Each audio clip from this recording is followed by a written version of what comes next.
Hey guys, tonight we journey into a world you think you know, but trust me, you don't. Forget Hollywood saloons, chiseled sheriffs, or wide-eyed cowboys warming their hands by the fire. Tonight, we're slipping quietly into the shadows of the American frontier, the real one. The one where the wind howls like a ghost with unfinished business, where your blanket might be frozen stiff by morning, and where the only thing thinner than the walls around you is your chance of waking up with all your toes. So before you get too comfortable, take a moment to like the video and subscribe, but only if you genuinely enjoy what I do here. And let me know in the comments what time it is where you're watching from. It's always fascinating to see where in the world and the night you are. Now dim the lights. Maybe turn on a fan for that soft background hum. Make your space just a little colder, just for tonight. Wrap up in a blanket. Close your eyes if you'd like, and let's slip together into the world of the Wild West, the version they never put in the movies. Tonight's journey. What a freezing night was like in the Wild West. This isn't some rugged adventure with a revolver and a horse. This is you, dropped unprepared into a brutal frontier night, sometime in the mid to late 1800s. Maybe it's the Dakota Plains, maybe the Colorado Highlands, could be northern Wyoming in early spring, when spring means nothing except slightly different snow. There's no heater, no insulation, no cozy flannel pajamas. Just you, a barely inhabitable shack, a broken stove and the sound of the wind trying to peel the walls off your cabin. Because here's the truth. Surviving a night in the Wild West wasn't about grit or glory. It was about not freezing to death before sunrise. Tonight, we'll walk through it all.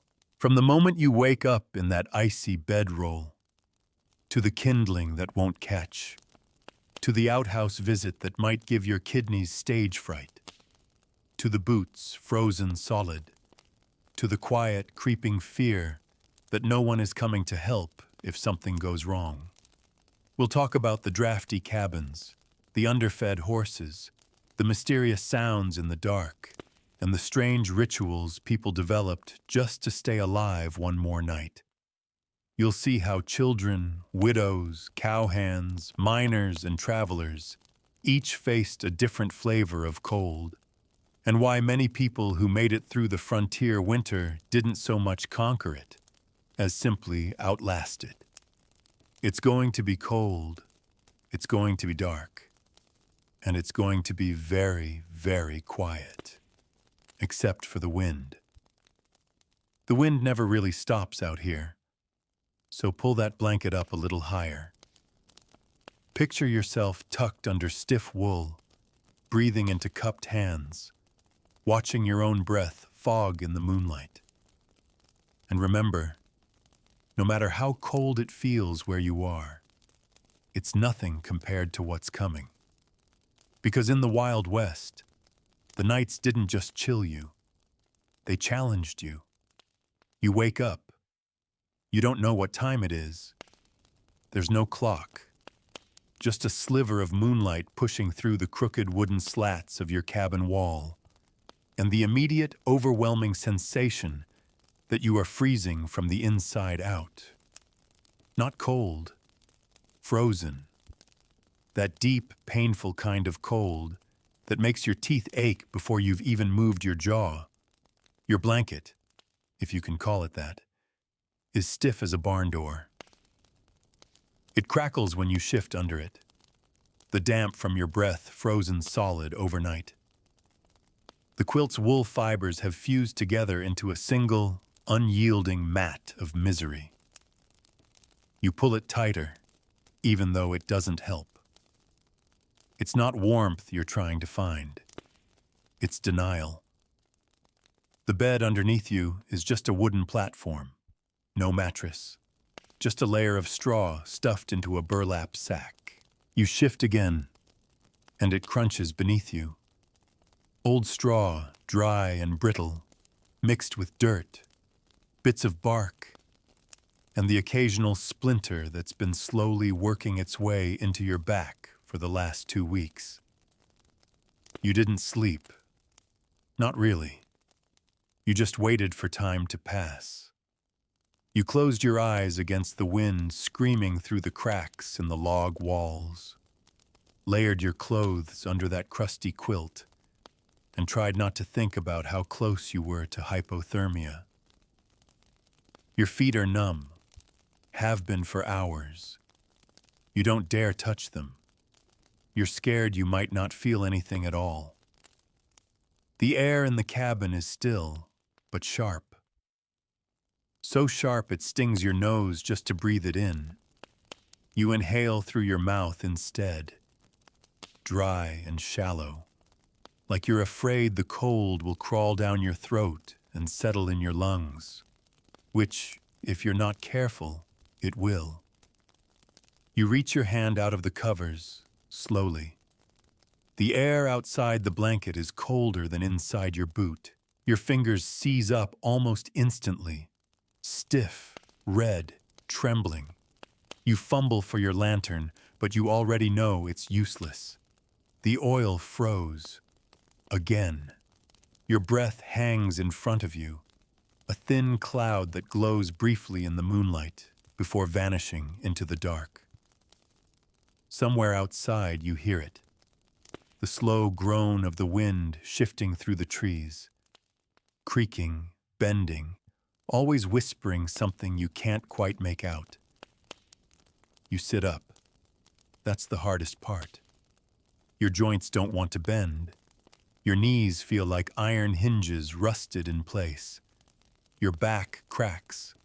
Your skin sticks to the inside of your shirt, which is damp with old sweat and frozen to the wall behind you. You slept, if you slept, fully clothed. Long johns, shirt, 2 pairs of socks, coat still on, hat still tied under your chin, mittens stuffed in your pockets. No one in their right mind would undress in this cold, not unless they were planning to die in it. You glance toward the stove in the corner. It's dark, cold, empty. You meant to wake up every few hours to stoke the fire, but you didn't. You couldn't. You were too tired, too cold to move. Now the cabin's gone dead again, and you know what that means. It's going to take hours to warm it up if you can get it lit at all. The firewood you split yesterday is stacked neatly near the door, too neatly. It's all frozen, wet with the frost that crept into the cracks overnight. You'll have to chip off the ice before you can even hope to get a flame, if your flint still sparks. The floor is worse, packed dirt, covered with a thin layer of old straw, dust, and whatever blew in under the door last night. You place your feet down onto it slowly, and your breath catches.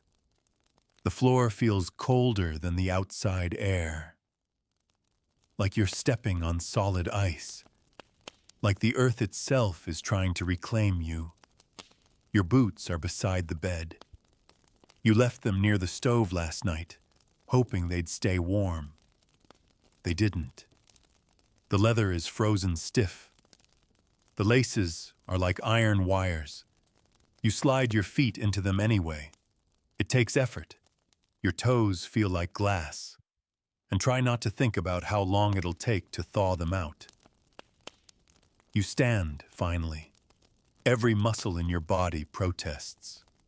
Not just from the cold, but from the fatigue that's settled into your bones like smoke in a chimney.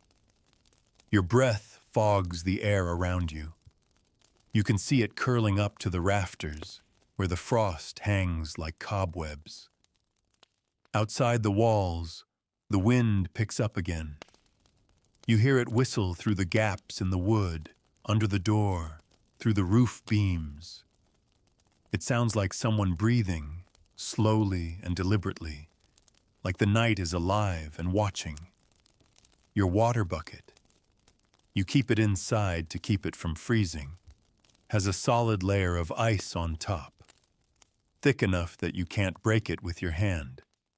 You'll have to punch it with a stick or the butt of your knife, which you can't feel well enough to hold right now. So, no drink this morning, maybe later. There's a single window in the cabin, barely bigger than your hand, covered with animal hide stretched tight and frozen in place. No glass, of course. Glass is for rich people or train stations. You peel up a corner and peer outside. It's still dark. Not just night, but that deep night. The kind of black that feels heavy, almost physical. You can't tell if it's 3 a.m. or 5 a.m. You just know that the sun isn't close and that the temperature hasn't hit its lowest point yet. That'll come right before dawn. You can see the trees swaying in the wind, can hear the moan of the timber, can feel the chill rolling off the land like a slow, merciless tide. You're not out in it yet. Not yet. But you will be.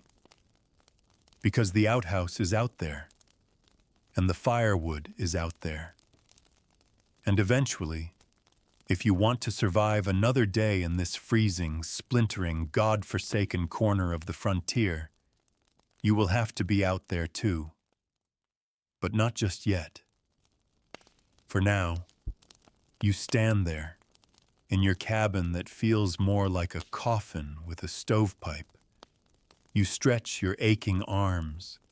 You shift your jaw to see if your face still works. And you try just for a second to remember what it felt like to be warm. You fail, so instead, you sit back down. Just for a moment. Just until the sun comes up. You pull that stiff, frozen quilt back over your knees. You breathe in the dusty air. You wait for the light. And you pray the wind doesn't blow the roof off before then.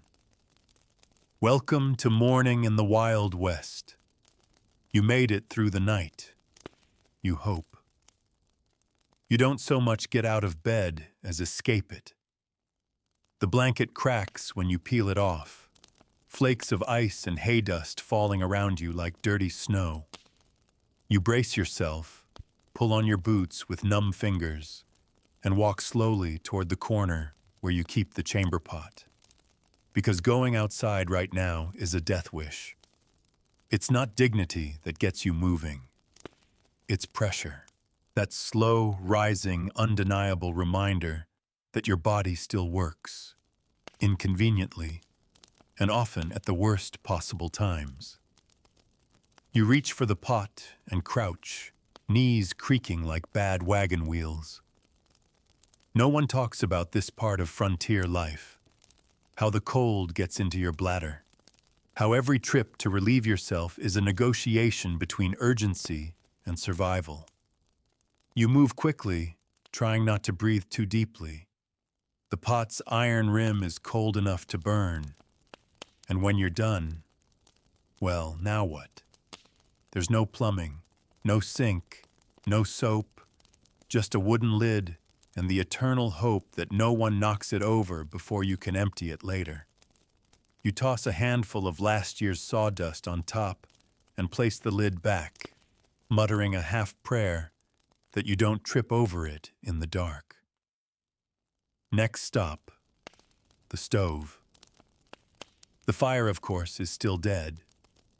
You tap at the grate, hoping for a spark.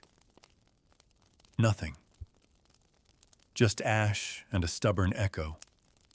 You kneel beside it, fumble with the flint and steel, and try to coax life from frozen kindling. Your fingers don't move right. You can't tell if they're holding the steel or the flint or your own skin. Everything feels foreign, distant. numbed by the cold and by repetition. Eventually, miraculously, a spark lands. The kindling catches with a weak hiss, and you hunch over it like it's sacred. You feed it slivers of dry wood, then twigs, then a larger stick. The flames cough to life, growing slow and sideways, like they're shivering too. You sit back on your heels and watch the orange glow spread across the iron belly of the stove. It's not warm yet, not really, but it's something. You hold your hands over it, waiting for the heat to creep in through your skin, your blood, your bones. Then comes breakfast. You're not hungry. Not really. The cold makes hunger feel abstract, like a thing that happens to someone else. But you know you need to eat. You need fuel. Without it, you'll be shaking by noon, or passed out in a snowbank by evening. So you rummage through the tiny crate you call a pantry.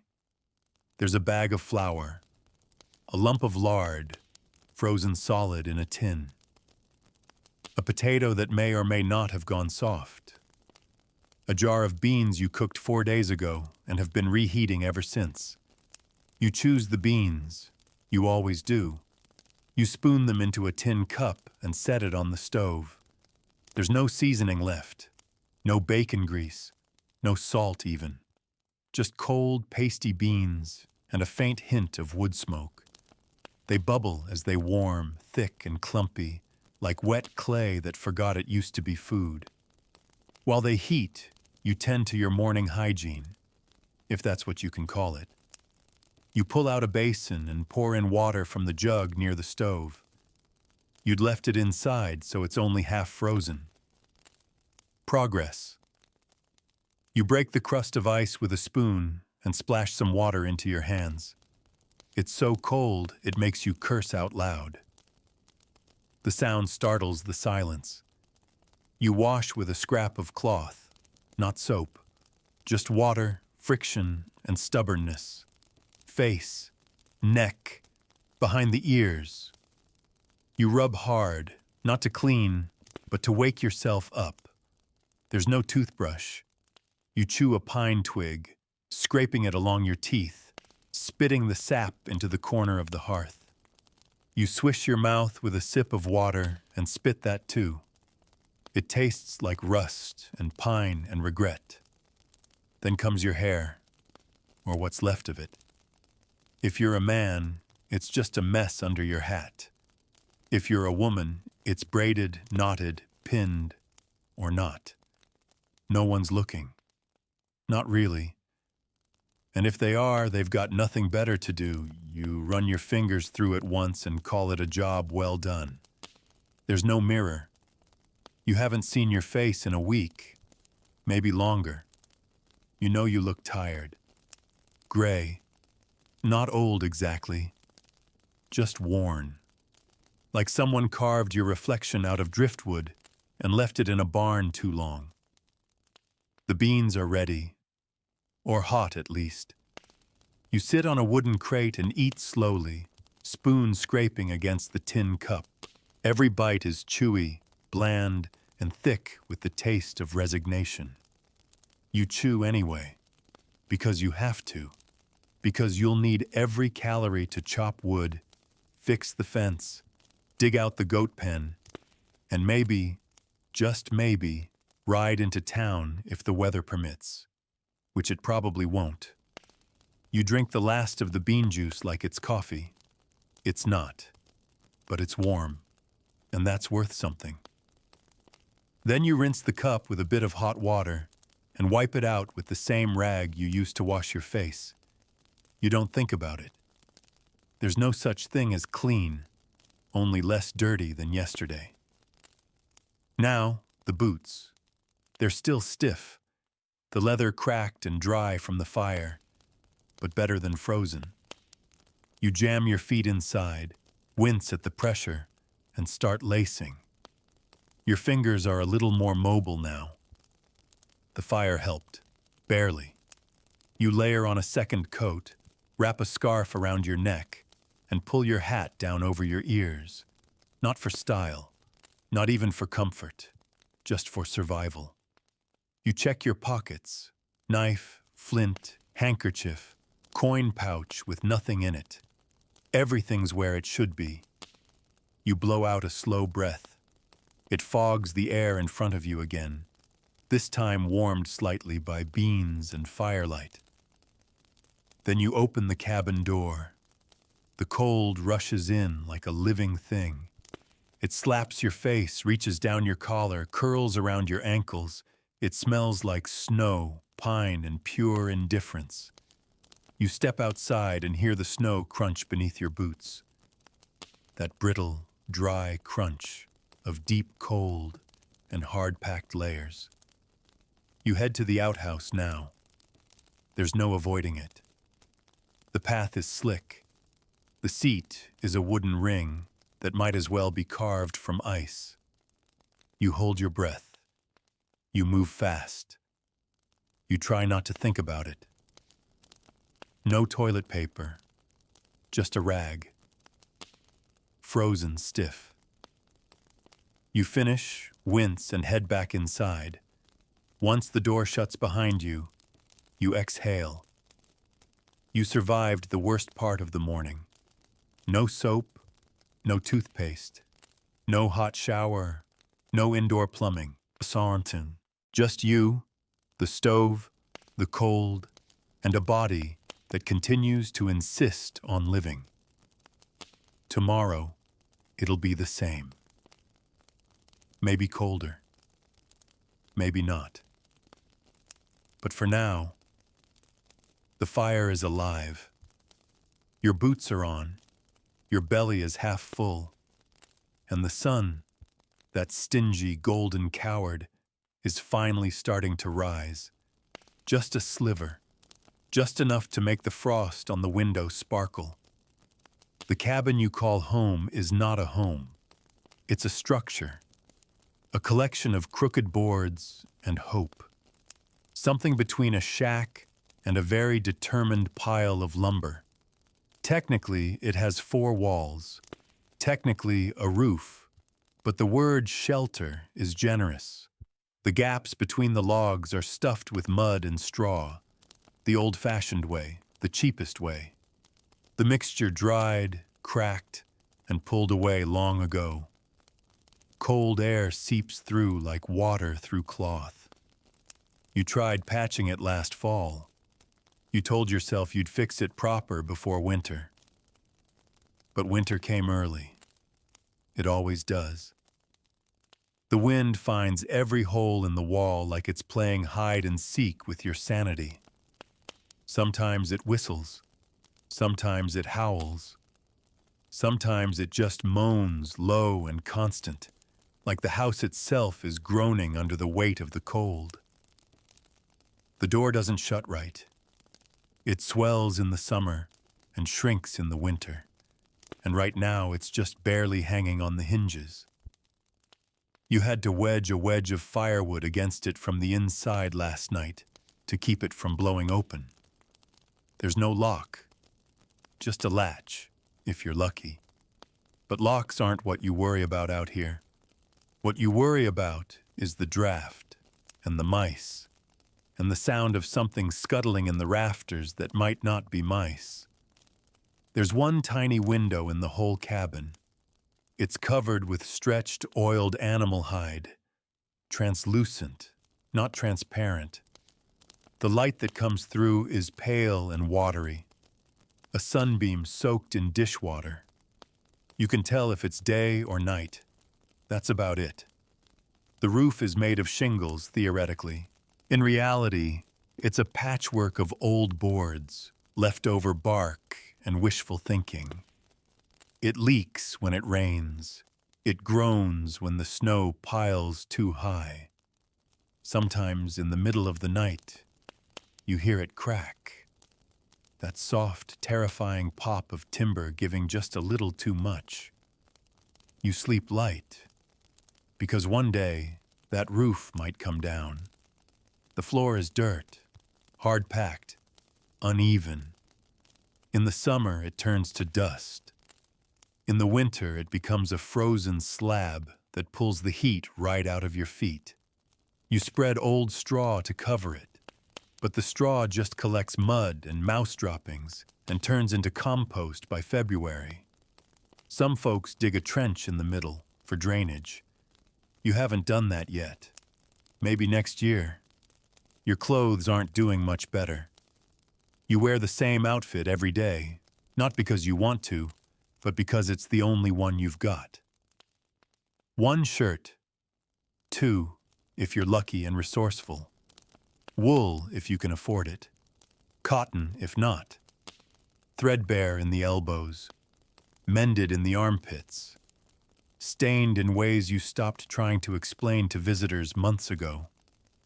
Your trousers are stiff, not from starch, from cold, old sweat, and the residue of every job you've done for the past 3 weeks. There's a patch on the knee where you caught a nailhead crawling under the wagon. You meant to fix it properly. You meant to do a lot of things. Your socks are wool, too.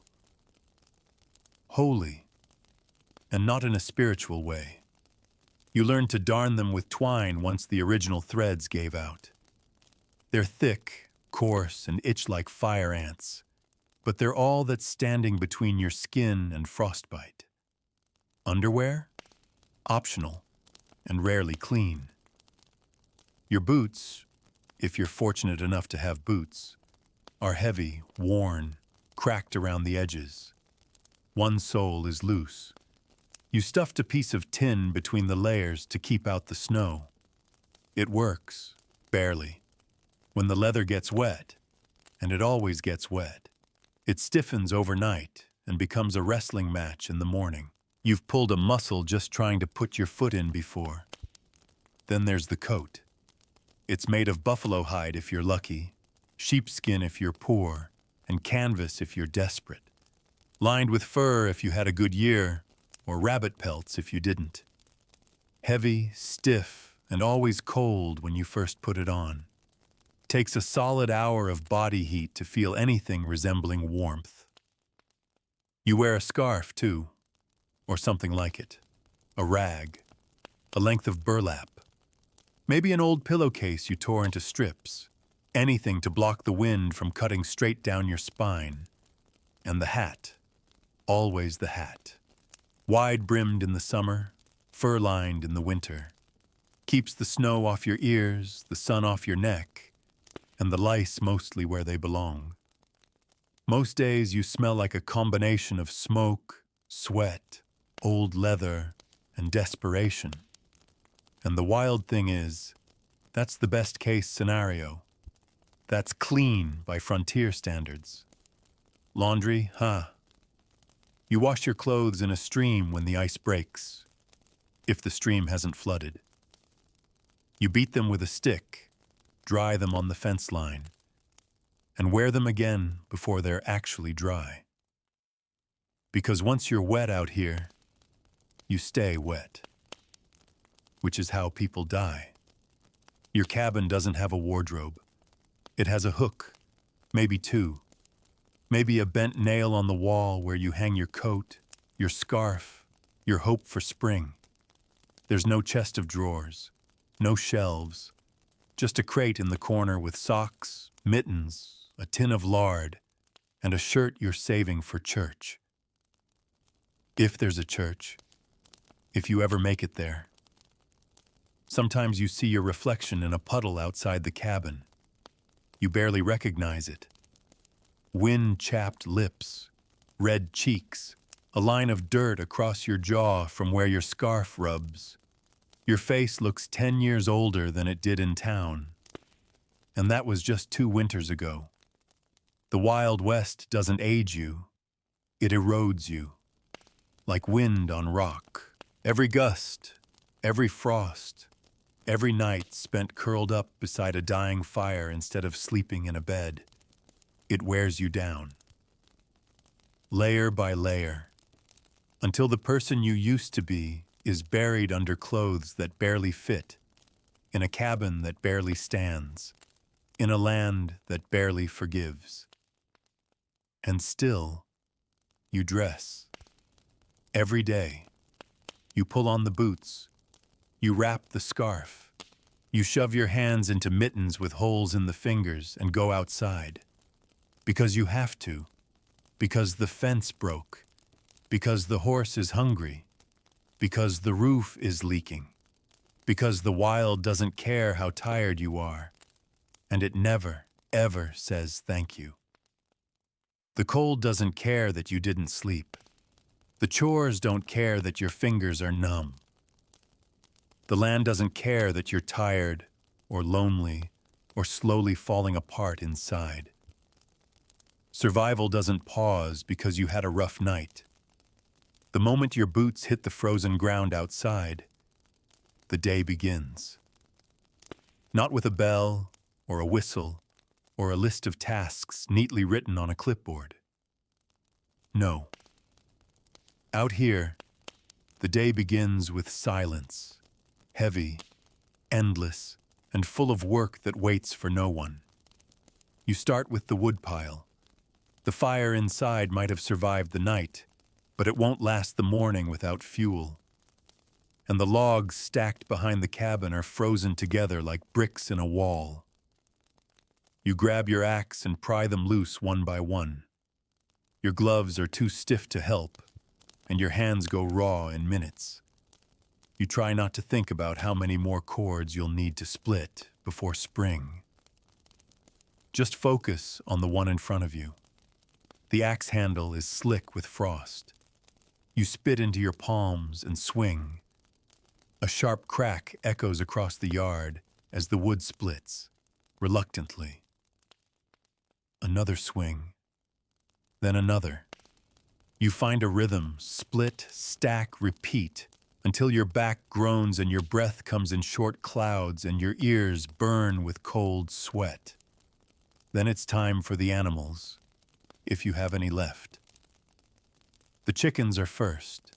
You trudge to the coop, kicking snow out of the path. The door creaks open, revealing a sad assembly of half-frozen birds huddled in the corner, their feathers puffed in defiance of the temperature. You gather eggs, if there are any. Most mornings there aren't. The hens barely eat in this cold, let alone lay. You check their water.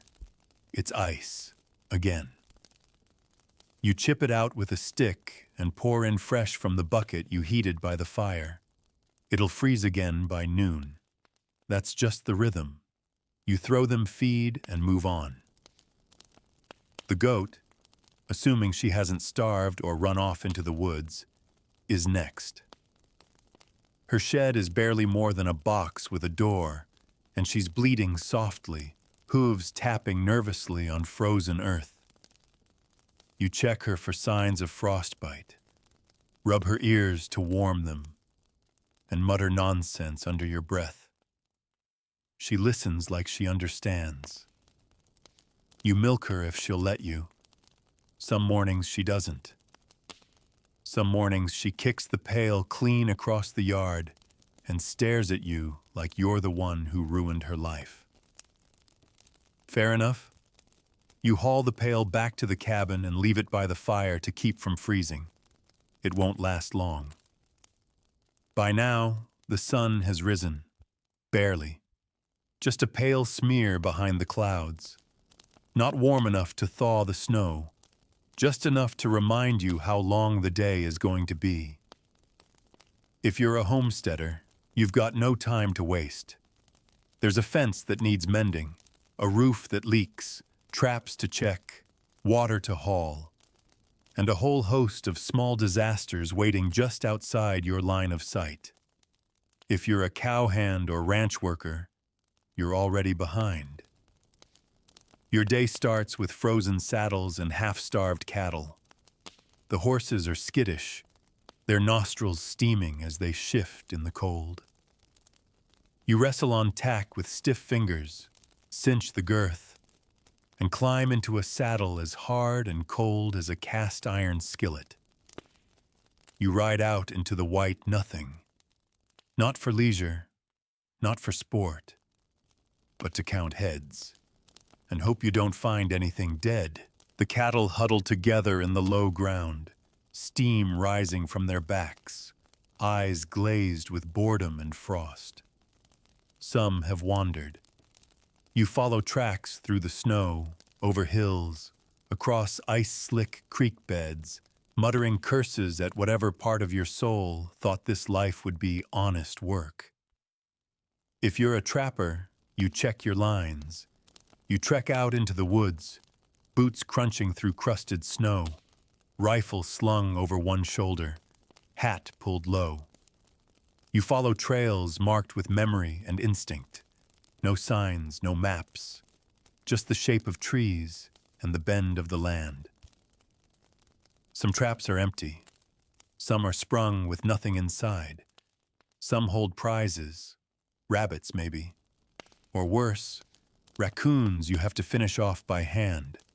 You gut them quickly, hands trembling not from guilt, but from cold. The blood steams as it hits the snow, and you wonder if this is what the history books will leave out. The mess, the smell, the way your fingers go stiff while you're holding something still twitching. If you're a miner, it's worse. You rise before dawn, hike out to the claim, and descend into a pit of darkness with tools that belong to someone who died last winter. You strike rock until your ears ring and your vision blurs. You cough dust and spit blood. And when you come up at dusk, there's no gold. Just pain and the slow realization, that you traded your lungs for nothing. No matter what your job is, you're alone with it. Even in a settlement, the frontier separates people. Not with distance, but with exhaustion. Everyone is too busy surviving to be neighborly. You nod at each other on the trail, maybe mutter a greeting, then keep walking. There's no time for talk, no energy. Midday arrives with no ceremony, just a stomach growl and a patch of sun on the cabin floor. You eat cold beans from a tin, a hunk of bread hard enough to chip teeth, or a slice of dried venison so tough it might have been a belt last year. You drink water that tastes like smoke and rust, and you sit for exactly 5 minutes before standing again, because if you rest too long, your muscles might not start back up. You keep moving, because there's no backup out here, no safety net, no retirement. If you get hurt, you deal with it. A sprained ankle? Tape it with rags. Keep going. A cut from a saw? Cauterize it with fire. Keep going. A fever? Wrap yourself in a blanket and sweat through it. Or don't. Either way, there's work to do. You survive because you have to, because no one else is coming. No boss, no union, no sick leave, just the weather, the land, and the weight of your own hands. And when the sun finally drops low again, sinking behind the black edge of the pines, the real race begins. The one to get back inside before the cold gets its claws in you again. You stack more wood by the door, shake the snow from your coat, stamp the ice from your boots. You check the fire, check the animals, check the traps, and check the horizon for storms. Because another night is coming, and out here, every single night is something to be survived. After a long day of scraping your survival from the ice and soil, you finally sit near the fire. The heat flickers against your face. Your fingers thaw slowly, and for a few moments, the world stops shivering. That's when your thoughts begin to wander. not forward, but backward, into belief, into fear, into the old stories passed around campfires, churches, and kitchens made of mud and prayer. Because out here, where winters stretch longer than memories, faith isn't optional, it's armor. And superstition? That's just another kind of survival tool. The West may have been wild, but it wasn't godless, not even close. Your neighbors, few and far between, might be Methodists, Baptists, Catholics, or something more obscure. They build their churches out of scrap wood and sing hymns off-key, because that's what holds the roof up. On Sunday, assuming the trail isn't frozen over or your horse hasn't gone lame, you ride or walk to a small white shack at the edge of town. A preacher stands up front, sweating under his collar even when it's cold enough to freeze breath in midair. He talks about sin and redemption, fire and brimstone, heaven and hell. But really, he's talking about you, about surviving, about making sense of a world that tries to kill you with frostbite, bandits, disease, loneliness, or all of them at once. The church pews creak beneath coats stiff with ice. Kids cough. Men cough harder. Everyone sings anyway. And if the roof leaks while you're praying, you just tilt your head and hope God hears you through the water. Out here, it's not enough to believe. You have to cling, because there are nights when the fire dies, when the wolves howl a little too close, when someone in the family doesn't wake up. And it's in those moments that belief becomes breath. But formal religion isn't the only thing out here, not by a long shot. The frontier is full of things that move in the dark, and people who swear they've seen them.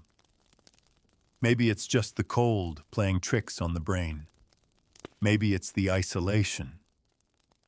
But once the sun sets behind the pines and the sky turns black as burnt coal, every creak of the wood sounds like a ghost trying to come in.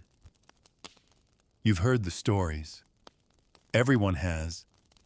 The ghost of a widow in a white dress who appears in the snow to warn travelers before a storm. The strange lights on the ridge that no one can explain, flickering, dancing, like lanterns held by invisible hands. The old trapper who froze to death on the trail and was found still standing upright, eyes wide open. Some folks say if you pass his tree at night, you'll feel a hand on your shoulder and a whisper in your ear, "Turn back." And then there's the devil's hitching post, just a gnarled tree stump in the middle of a clearing. Nothing grows around it. Animals avoid it. Men won't tie their horses near it. They say anything left there overnight comes back. Wrong. You don't ask questions. You don't laugh. You just keep walking. Even the skeptics have habits. A sprig of sage over the door, a hammer hung above the window, a nail driven into the hearthstone. Not because they believe in curses, but because they don't want to find out. The superstitions run deep, passed down from people who never wrote them down. European settlers brought theirs.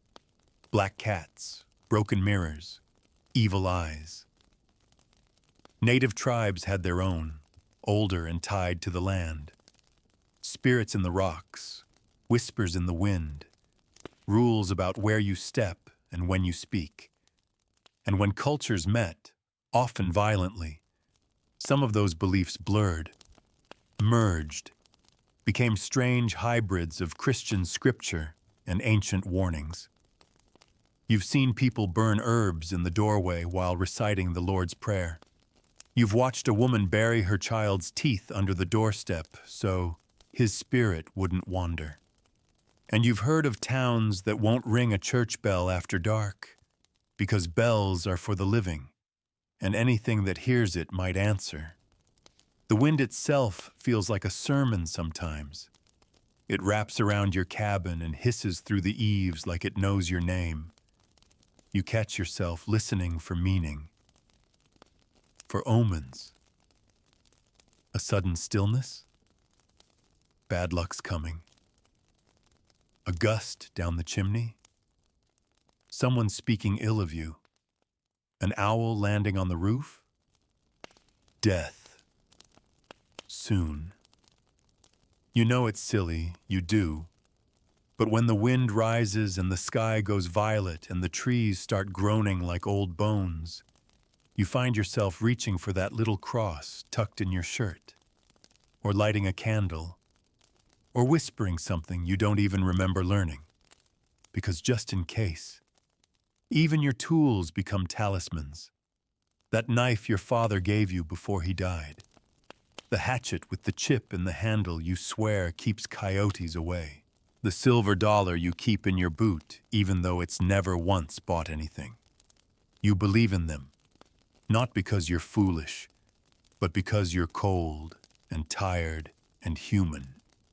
And being human out here means finding meaning wherever you can. You pray for things that shouldn't need prayers. Let the fire catch. Let the roof hold. Let the horse come back. Let the cough go away. Let tomorrow be no worse than today. And when prayers don't work, that's when you get superstitious. You rearrange the logs on the fire. You toss salt over your shoulder. You pour out a drop of whiskey for the dead. You speak the names of your ancestors when the snow gets too loud. Sometimes it helps. Sometimes it just keeps your hands busy while you wait for the sun. There are nights when you feel something watching. Not a coyote, not a man. Just something. You look into the dark and whisper, "Not tonight." And you close the door fast. Even if there's nothing out there, even if it's just your own breath fogging the window, you don't take chances. No one out here does.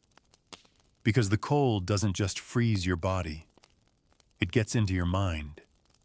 And once it's there, all you have left are stories, charms, and the thin, flickering hope that someone, somewhere, is listening. Evening comes early in winter. 1 minute you're chopping wood with the last bit of sunlight nudging through the trees, and the next, it's gone.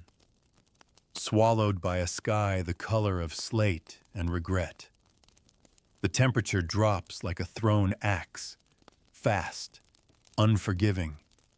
You rush to finish what you can outside, heart pounding, breath steaming, hands already stiff. Everything out here has to be done before dark. Because when the dark falls, it owns everything. And you need to eat. But food out here isn't a meal, it's a negotiation. There's no stocked pantry. No pantry at all, really. Just a few shelves by the stove lined with tin cans, burlap sacks, maybe a string of dried apples if you got lucky this past fall. You count every bean. You scrape every crust. Tonight, you're lucky. There's dried salt pork, a stub of onion, a stale crust of bread that's so hard it might double as a weapon. You slice the pork into the pot. It hisses and spits as the fat hits the iron. You toss in the onion, then beans, water, a pinch of salt if you can spare it. It bubbles slowly, and for a few minutes, the smell almost tricks you into thinking this is going to be good. It won't be. But it's hot, and that's enough. You break the bread with a knife. Not your hands. It's too hard for that. And soak it in the stew. You chew slowly, carefully. You've chipped a tooth on biscuits before. Out here, bread can bite back. There's no dessert. There's barely dinner. But you sit by the fire, warming your toes, and for those few minutes, you're not working, you're not freezing, you're not afraid. You're eating. Drinks? Well, that depends on what's left. Water is never just water. It's fetched by hand, hauled over ice, boiled to kill what you hope are just bacteria and not the ghost of a beaver carcass. If you're near a stream and it hasn't frozen solid, you count yourself blessed. If not, you're melting snow, praying there's no ash in the pot from the last fire. Then there's coffee, or what pretends to be. Sometimes it's just roasted barley, sometimes chicory. Sometimes it's ground so old you forget what real coffee tastes like. You boil it till it's black, pour it through a sock, and drink it like it's holy. Because out here, it kind of is. And then there's whiskey. Not for warmth. That's a lie they tell back east. Whiskey doesn't warm you. It just tricks you into thinking you're not dying of cold. But sometimes that's the trick you need. You sip slowly. You don't waste it. It's currency. Medicine. Bravery in a bottle. You keep it for nights when the wind screams louder than your thoughts. When you're alone and the floorboards creak just wrong. When you need to forget what you buried out by the tree line last spring. And sometimes, when you're lucky, when the moon is high and the wind has mercy, you don't eat alone. Because there's nothing rarer, nothing warmer than company. The neighbors ride in. You hear the hooves first, that rhythmic crunch over snow. Then the knock. 3 soft taps on the frame. Never the door. Doors are for city folk. Out here you knock on wood and speak through cracks. Cold out. That's all they say. That's all they need to say. You open the door and in they come, shaking off snow, stomping boots, laughing through chapped lips. Their breath fogs the air.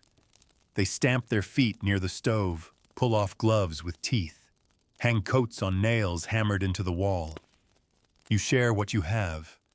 Beans, bread, coffee, sometimes jerky or dried apples if someone brought a pouch. You don't apologize for the food. They don't comment on it. This isn't a dinner party. It's survival. You eat together on crates, benches, overturned buckets. Someone plays a tune on a jaw harp. Someone else tells a story about the time they saw a bobcat fight a badger behind the livery stable. Laughter comes easy when it's rare. And if someone brought news from town, well, that's dessert. You hear about who froze their fingers last week, who got pneumonia, who's gone missing. You hear about politics, railroads, and distant wars. But what matters more are the little things. Like which cabin has a chimney that smokes too much? Who's got a new baby? Who found gold? Or says they did? Who's not doing well? Who might not make it through the winter? You nod. You listen. You sip your lukewarm coffee and pretend it tastes like something other than survival. Sometimes you visit the saloon, if you're near town, and the weather hasn't turned the road into a death trap. It's loud, hot, and smells like sawdust, sweat, and broken promises. But it's alive. There's a piano, missing half its keys, cards slapped on tables, a barkeep with a shotgun, and no patience for freeloaders. You buy a drink. Nurse it for hours. Watch men lose their wages on rigged decks and poor decisions. Sometimes there's a girl singing. Sometimes she's just mouthing the words. No one cares. It's music. The warmth isn't just the fire. It's being around people. It's the sound of boots, the slam of doors, the clink of glass, the voice of someone who isn't you. Entertainment isn't about fun. It's about distraction. It's about forgetting, just for a few hours, that your bed is hard, your roof is thin, and your future is written in frost. Back home, after the guests have gone or the saloon has gone dark, you sit once more near the fire. Your belly is full, shmuha, or at least not empty. Your hands smell like smoke and lard. Your heart feels a little less hollow. And maybe, just maybe, you remember what it's like to feel human. Because out here in the Wild West, that's the closest thing you get to comfort. Not luxury, not ease, just presence. A shared meal, a bad joke, a borrowed coat. That's what gets you through the night. The fire is burning low. You feel it in your bones first, that creeping ache behind your eyes, that sting in your throat that wasn't there yesterday. You tell yourself it's just the cold, just the wind. But you know better. Out here, illness doesn't announce itself. It arrives. Like a rattlesnake in the bedroll. Like a knock at the door after midnight. And once it comes, it doesn't leave easy. You start to cough. Just once, then twice. By the end of the night, you've counted a dozen fits, each one rattling deep in your chest, like a wagon wheel on a broken axle. You lie in bed, wrapped in your coat and blankets, sweating through layers, even as your toes go numb. There's no doctor nearby. Not a real one. Not unless you count old Mrs. Tiller 3 miles east, who once helped deliver a calf and decided human birth couldn't be that different. If you're lucky, someone rides to fetch her. If you're not, you wait and hope it breaks by morning. It doesn't. The fever climbs, slow and mean. Your head pounds, your muscles seize. You breathe shallow because every full inhale scrapes like sandpaper. You know what this is. Winter fever. Or maybe pneumonia. Or something worse, some sickness that's traveled west with the migrants and soldiers and railroad men. Something that doesn't care who you are, what you've done, or how well you chopped your wood last week. Illness doesn't negotiate. Out here, you don't catch colds. You catch fate. The medicine you have is whatever you made, stole, or traded for before the snow came in. A jar of honey. A root someone swore would draw out infection. Dried willow bark. Cough tonic made from turpentine, molasses, and bad judgment.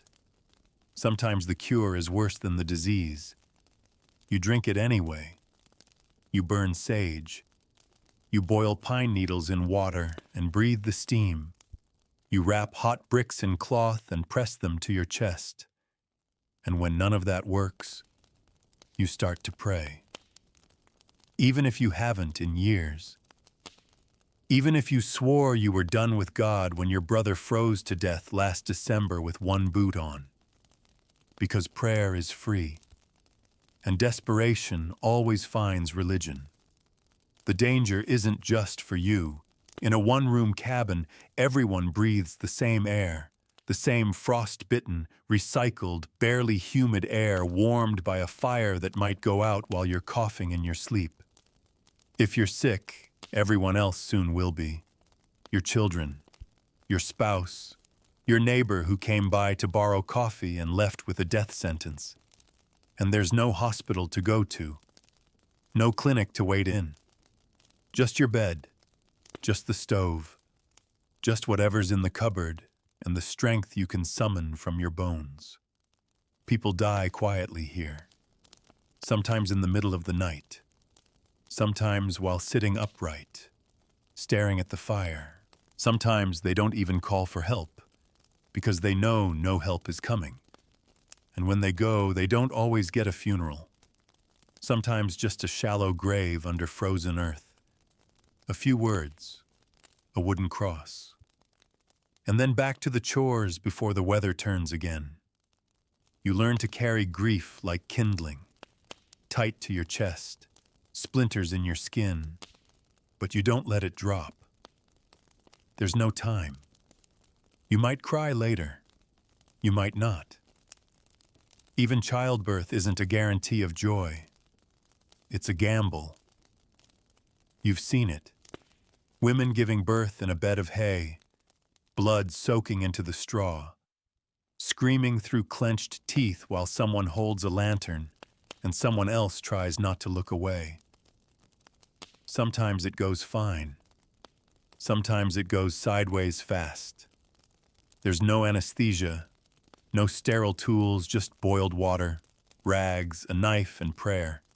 And if the baby comes out blue, or breech, or not at all, you bury it behind the cabin and mark the spot with a stone, sometimes two. Death is so common, it doesn't surprise anyone anymore.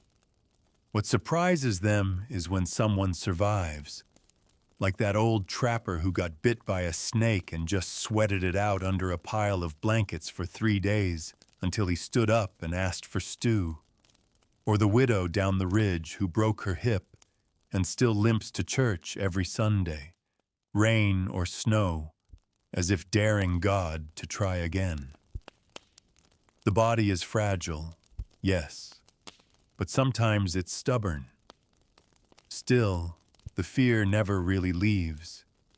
It's in the way you listen to your own breath in the silence, in the way you cough into your sleeve and check for blood, in the way you flinch when someone sneezes in the saloon.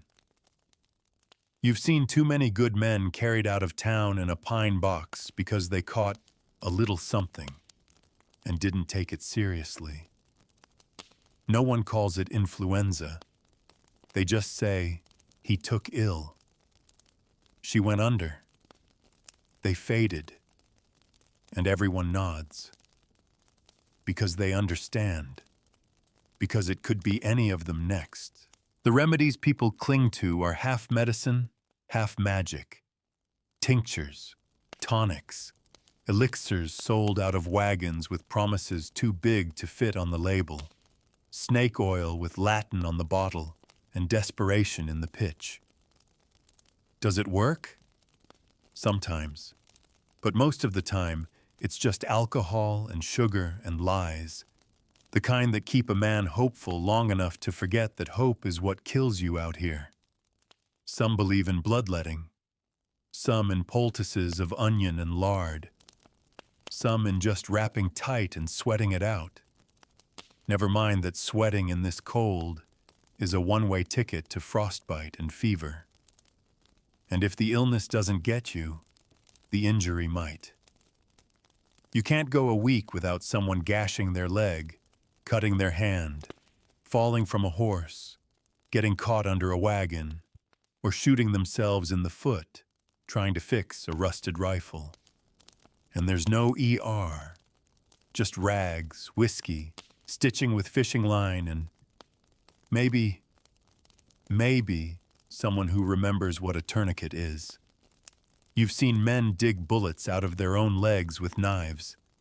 You've seen a man lose 3 fingers to frostbite and say, better than losing the hand. You've seen a woman walk 6 miles with a broken rib just to get to someone with clean water. Pain isn't special here. It's just Thursday. And death? Death is never far. It waits in the corners of the cabin. It rides behind you on the trail. It lingers in the cold like a breath that never quite disappears. You keep moving. You keep working. You keep eating, drinking, praying, patching, limping, muttering, because that's how you fight it. Not with heroics, not with speeches, with stubbornness, with motion, with just enough belief that you'll make it through one more night. You want to know who keeps the frontier alive? It's not the men with rifles, not the preachers or sheriffs, not the cowboys slouched in saloons spinning stories like gold from spit. It's the women, the ones with frost in their hair and cracked hands stained from hearth ash and blood. The ones who give birth in the dark, cook in silence and bury their dead with no one left to weep for them. It's the women who keep the fire burning when the wind wants to blow the walls down. You see her first thing in the morning, already up, already moving, long before the men open their eyes. She's coaxing the fire back to life, nursing the baby, feeding the goats, darning the socks, baking what bread she can with flour that smells faintly of mice and old hope. She doesn't complain, not because there's nothing to complain about, but because complaining changes nothing. Out here, silence is strength. She wears the same dress all week, maybe all month. Homespun, faded, mended in places no one will see, and some they will. Her boots are too big, her husband's probably, since she wears his now, and she's tied the tops with twine to keep the snow out. She smells like lye soap, tallow, and something warm, not perfume but care, and when someone's hurt, she's the one they call. She knows how to sew a wound, break a fever, comfort a dying man without blinking. She's buried children, she's fed neighbors, she's shot wolves from the porch while the stew boiled over and never missed a beat. If she's a mother, she works twice as hard. She holds the baby in one arm while churning butter with the other. She teaches her older children to read from a book with missing pages and no cover, stopping every few lines to shoo the chickens back out of the cabin. The children, they don't stay children long. Not here. A boy of 6 learns to carry water, chop kindling, bait traps. A girl of 7 learns to knead dough, mend shirts, rock the baby. By 10, they know how to tend a fire, shoot a rifle, and lie still when a stranger rides up the road with bad eyes. Childhood doesn't mean innocence. It means initiation, a rite of passage written in frostbite and scraped knees and questions answered with silence. They don't go to school unless there's a town nearby. And even then, not often in winter. Too cold, too far, too dangerous. So they learn from watching, from doing, from surviving. They know how to gut a rabbit before they can spell February. They know that a bad cough can kill. They know that sometimes you dig a hole in the snow before breakfast, and you don't talk about it afterward. But it's not all grim. Children still laugh. They chase each other in the snow, throw pine cones, invent games with sticks and stones and imaginations that refuse to die. They build snowmen shaped like monsters and laugh until the cold bites too deep and someone cries. And that's when Mama wraps them in a shawl and holds them tight and says, "Hush now, baby. You're all right." Even when they're not.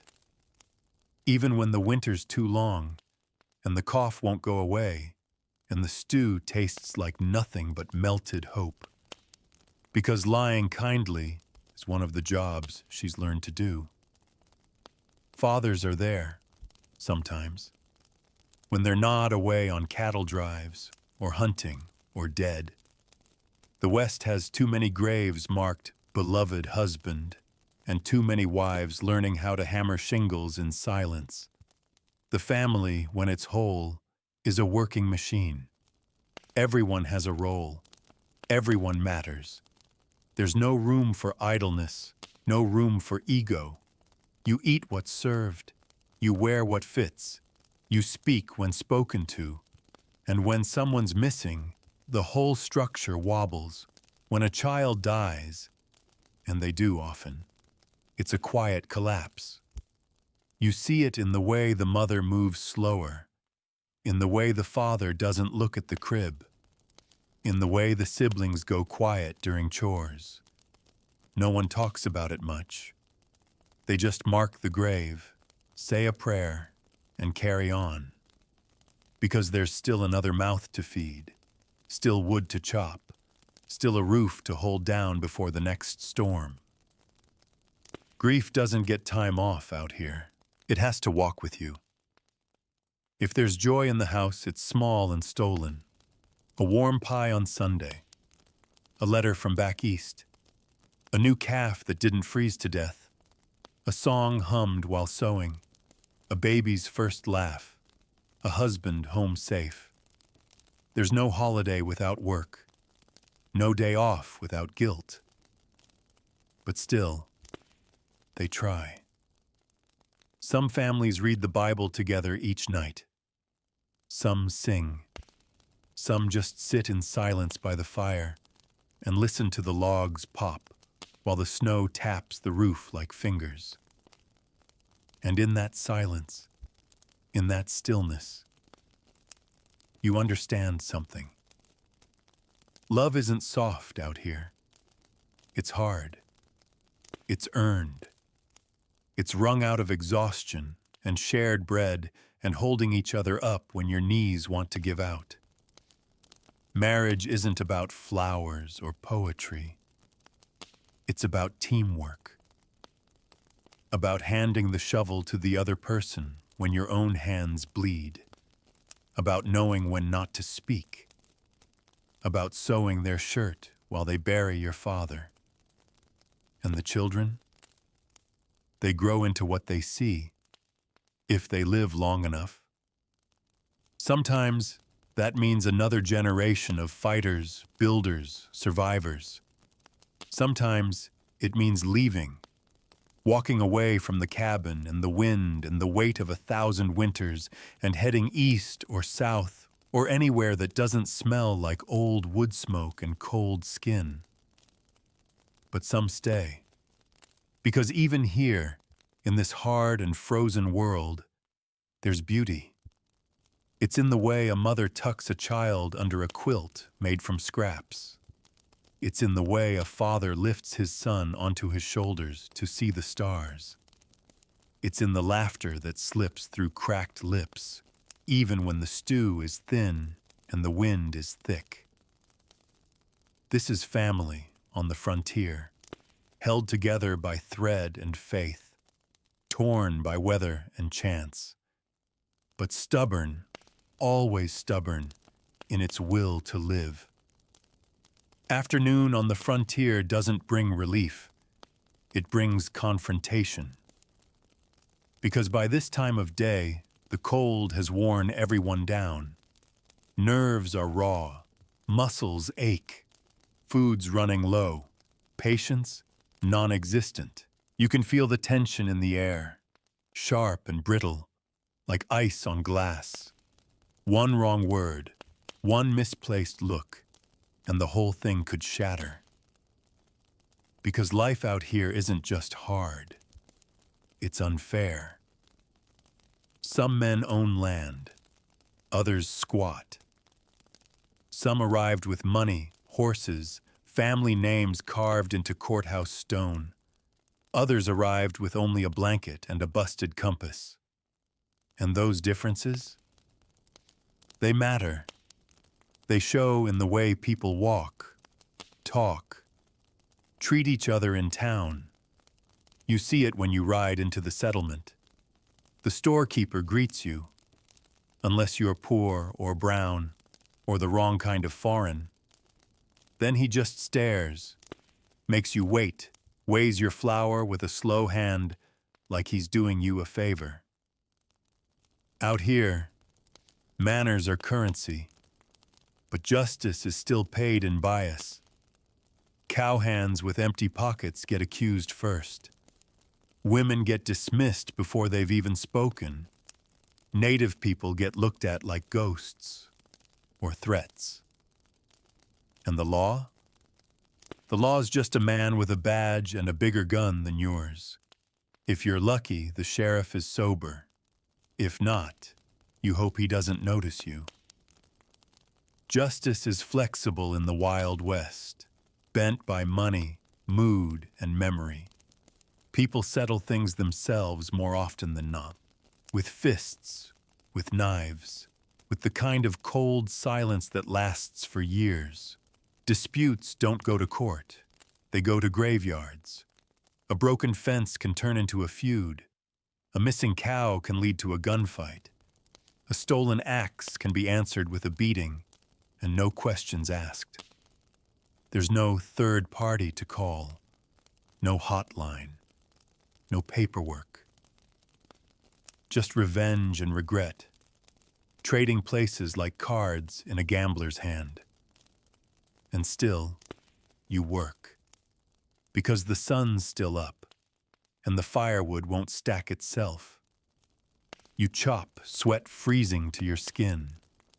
The handle of your axe rubs your palm raw. You think of the neighbor who borrowed your saw and never gave it back. You wonder if it was theft or forgetfulness or just plain disregard. You make a note to ask, politely, carefully, because the wrong tone could cost you a tooth, or worse. If you're a woman, the afternoon brings another kind of burden. You're still working, cooking, mending, scrubbing, but now the door might open, and someone might walk in uninvited. Men pass through the West like wind, fast, careless, and not always welcome. Drifters, cowboys, traders, some harmless, some not. And when they knock, they don't always wait for you to answer. So you keep a rifle near the stove, not for hunting, for reminding. Because out here, there's no one to call if a man decides to take what he wants.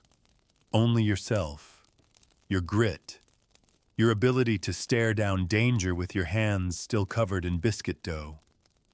And your children learn, watching you, how to stand behind you without asking questions, how to pass you the gun without shaking, how to listen for the change in a stranger's voice that means trouble.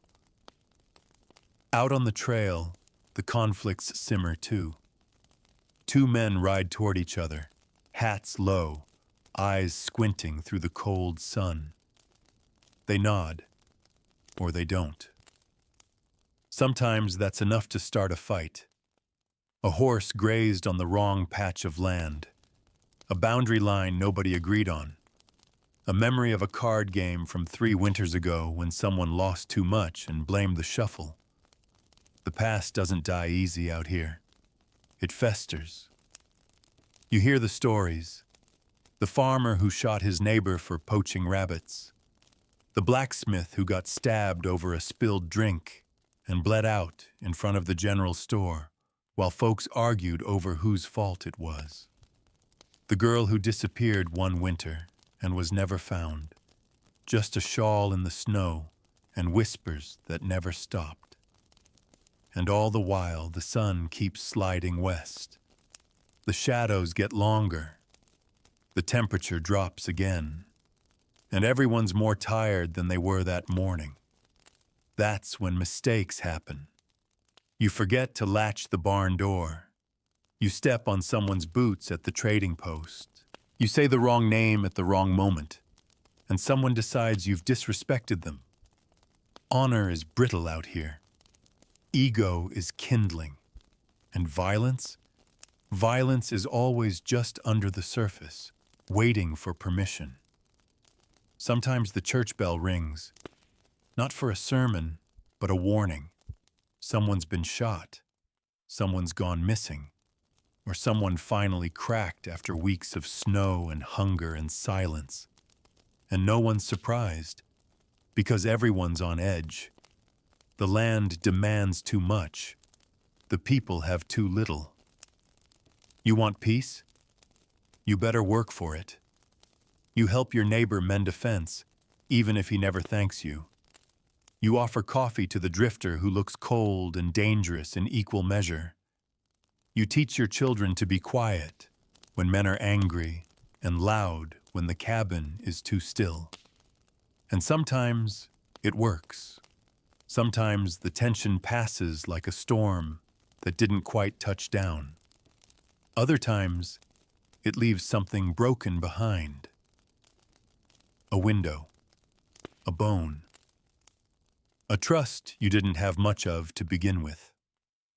And through it all, the day keeps moving, because the sun won't wait, and neither will the cold. So you finish your tasks. You sew up the tear in your coat. You boil water for supper.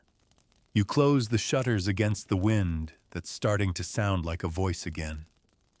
And you wonder what tomorrow will bring.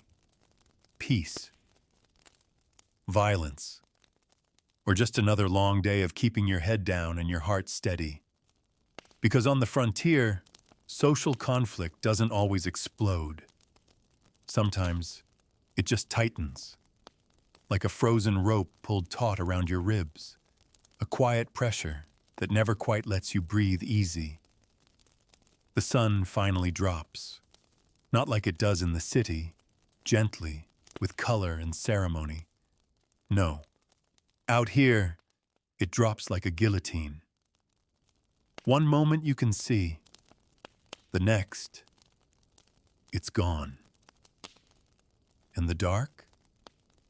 The dark arrives, heavy, thick, utter. You close the shutters. You stuff the cracks around the door. You pull your coat tighter even though you're already indoors. Because as soon as that light disappears, the cold creeps in again. Under the door, through the roof, through your teeth. There's no more pretending now. You are alone. The fire flickers, weak and orange in the center of the room. Shadows swaying on the walls like slow-moving ghosts. You throw more wood on it, but it doesn't help much. The heat doesn't spread. It just pulses in a small circle you huddle inside, hoping not to drift too far out. Your breath fogs, inside the cabin. That's the first sign. Then your toes go cold, then your fingers. You rub them together, flex your knees, try to keep your blood moving. But movement is risky at night. Because out there, beyond the walls, there are things. Wolves, maybe. Coyotes, definitely. Men, sometimes. Not good men. You keep the rifle by the door, loaded, always. You check it before sleep. You place the knife under your pillow, not because you think it will save you, but because doing something feels better than doing nothing. There are no lights outside, no street lamps, no porch bulbs. Just black. Thick and full, and so quiet it hums. Sometimes, if you stand at the window and squint, you can see the outline of the trees, tall, twisted silhouettes swaying like they're breathing. Sometimes you hear a branch crack. Sometimes you hear footsteps. You tell yourself it's just the wind, just an animal, just your imagination. You tell yourself that a lot out here, but you still don't open the door, because when night falls in the Wild West, every sound carries the same weight. Danger. You can't call for help. You can't flip a switch. You can't check the locks twice and trust they'll hold. You just have to wait it out. You lie down in your bed, pull the blanket up past your nose and listen to the wind, to the creak of the walls, to the slow drip of water from the pot by the fire. And somewhere out there, far or near, you never really know, Something moves, always. And then there's the fire. Your only friend. Your only light. Your only barrier against the cold that wants you gone. You feed it carefully. You don't have enough wood to be careless. Not this late in winter. Not when your fingers sting just looking at the logs stacked in the corner. You ration it. One stick at a time. Maybe two. You tell yourself you'll wake in an hour to stoke it. But you don't always. Sometimes you drift off.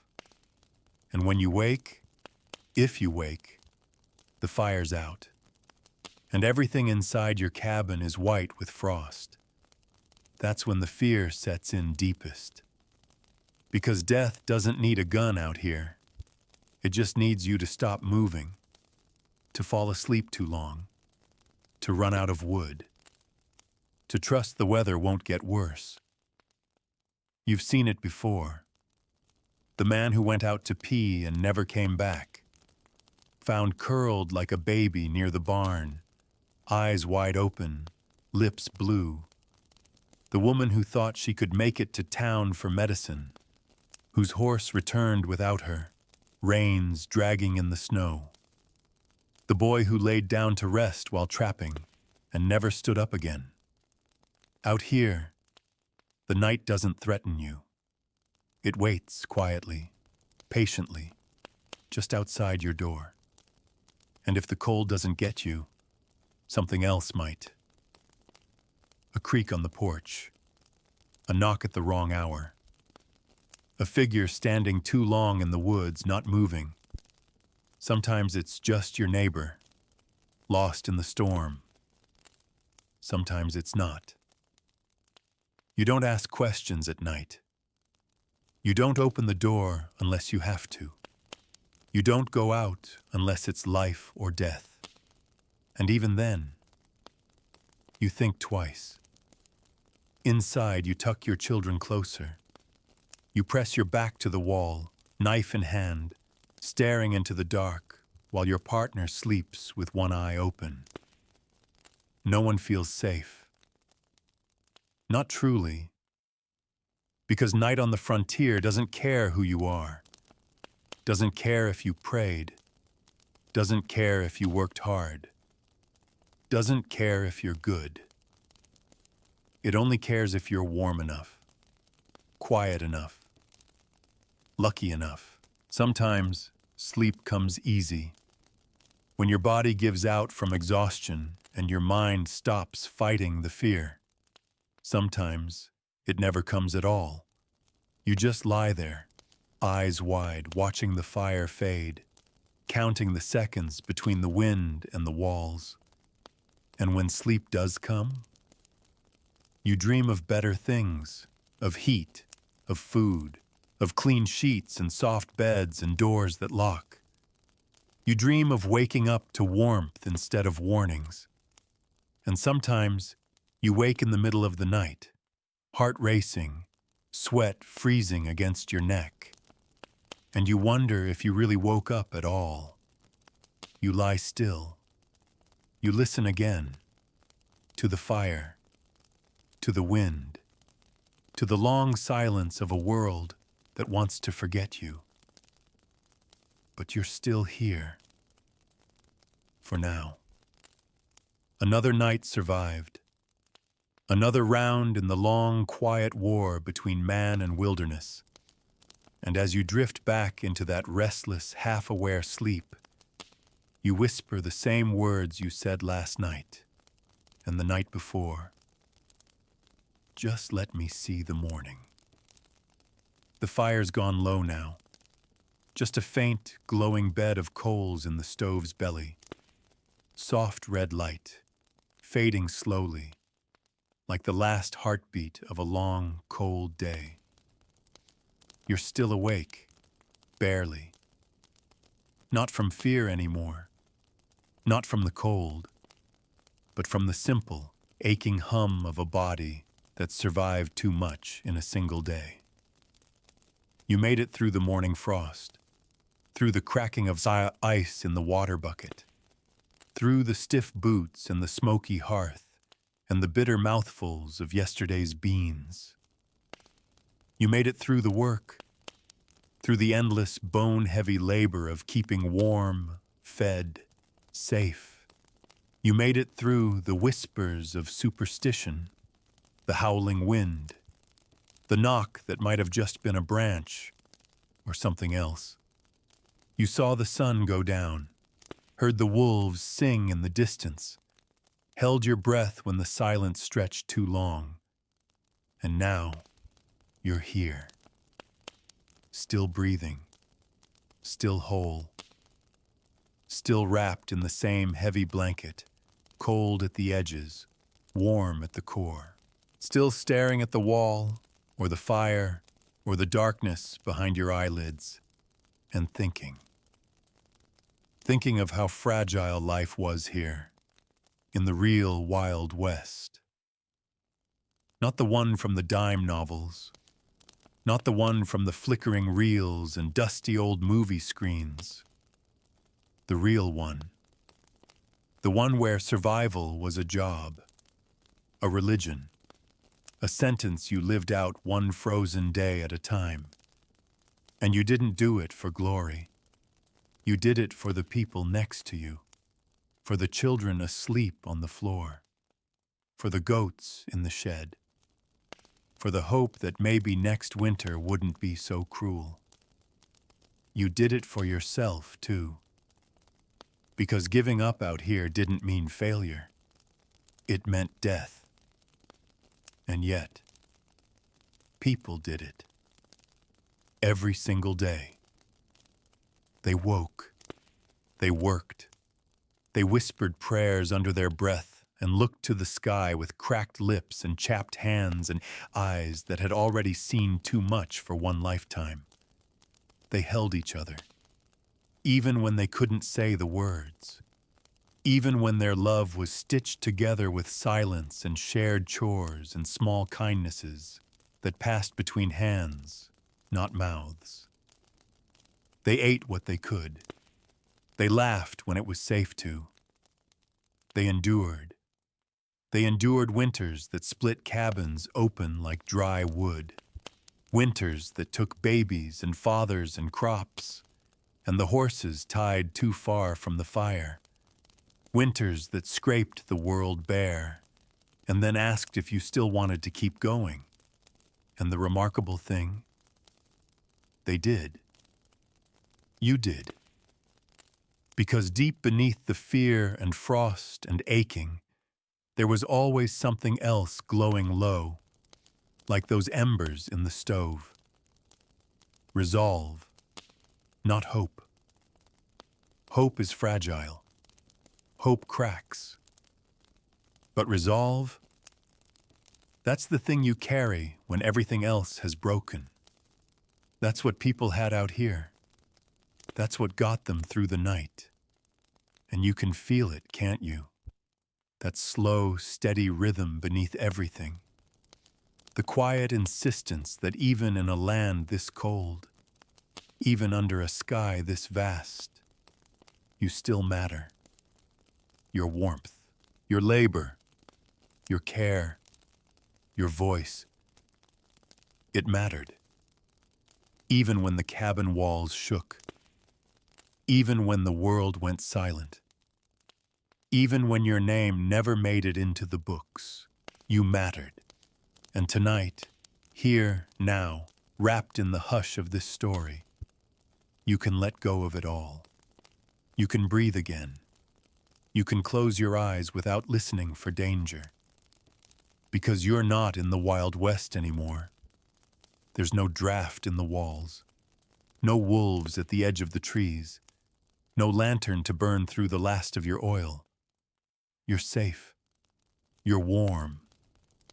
And the people who came before you, the ones who slept through frozen nights and buried their dead with shaking hands and kept waking up anyway, they did all that so you wouldn't have to. So you could have heat at the twist of a dial, water without breaking ice, a door that locks, a blanket that doesn't crack when you fold it. a bed that doesn't creak like a dying tree. You've inherited a softer world. Not easier, maybe, but softer. And tonight, in this softness, you get something they almost never had. Rest. Real rest. The kind that doesn't worry if the roof will cave in before morning. The kind that doesn't jump awake at a noise outside. The kind that lets your muscles unwind, your jaw unclench, your mind stop spinning. So take that breath now. Let it out slow. Feel your shoulders fall. Feel the quiet settle around you like snow. Clean, silent, gentle. You're done for the night. You don't have to chop any more wood. You don't have to boil water from a stream. You don't have to check the rifle, or bank the fire, or bury anything in the yard. Tonight, all you have to do is sleep. And as your thoughts drift gently, back through the snow-covered trails, past the glow of the saloon lantern, beyond the edge of the prairie where the wind no longer calls your name, remember this. You survived the Wild West. You lived it for a little while. Felt its chill, carried its weight, saw what it took to endure a single freezing night on the edge of nowhere. And now, you get to let it go. So tonight, as you drift off, remember, you don't have to wake up in the Wild West. Sleep well.